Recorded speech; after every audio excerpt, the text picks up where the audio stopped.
You ask Tiger to solve. This deals with linear equations with one unknown.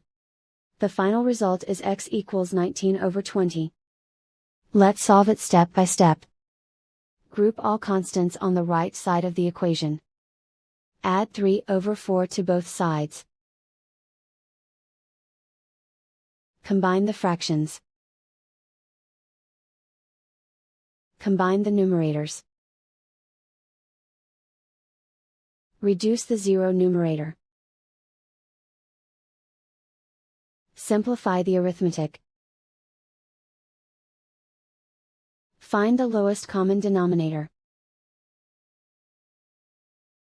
Multiply the denominators. Multiply the numerators. Combine the fractions. Combine the numerators. And so the final result is x equals 19/20.